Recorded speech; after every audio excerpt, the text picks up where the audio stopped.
Hello and welcome to Alice's Garden Plate.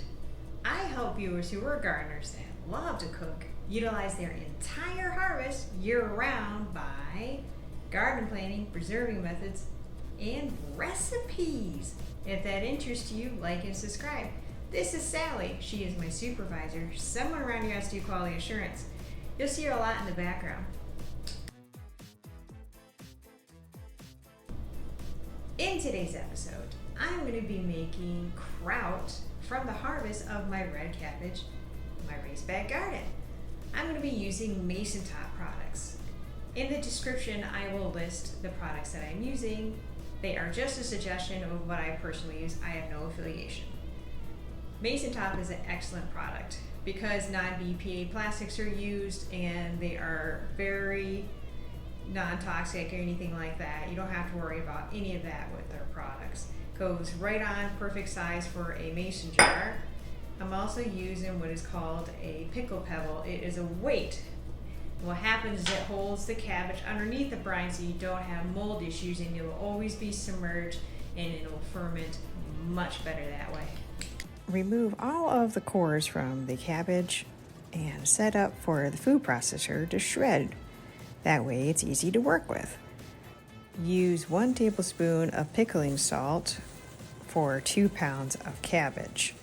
Add a little bit more, so I want a heaping spoonful here. And then you're going to use your hands and massage the salt into the cabbage. That way the natural liquids will release, and you're going to set the cabbage after processing with your hands for an hour. Put a kitchen towel on top. Fill the quart jar with the 2 pounds of cabbage tightly and pack down with a press. So therefore the natural liquids and the salt, which will make a brine that will help with the fermentation. Push down until you get those liquids to release. Then I put a pickle pebble on top to weigh it all down. You want the kraut to be submerged under the liquid. Then you want an airlock to go on top of the jar. Then use the ring that you would hold it all down. With the weight in place, you want to have the brine not go higher than 1 inch headroom. Place in a dark area. Check daily for 3 weeks. What you're looking for is make sure the kraut is still underneath the brine.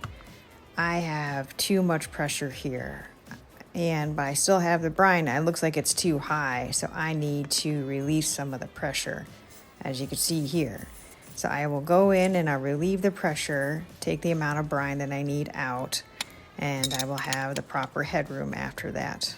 Keep an eye on the level of brine during fermentation because it could get too low. So use the press again to push everything down to release some of the natural liquids. Make a brine to top off the jar by, at room temperature, spring water, pickling salt, mixed to all the salt is dissolved, and then you would just pour it right over and make sure the headroom with the weight is going to be at 1 inch headroom. Do a taste test at the 3-week point to see if the fermentation is at the level that you like and the flavor of the kraut. If it is met, check the level of the brine, make sure it's where it's supposed to be. Replace the lid. Also remember to clean the rim of the glass. Get it ready for the refrigerator.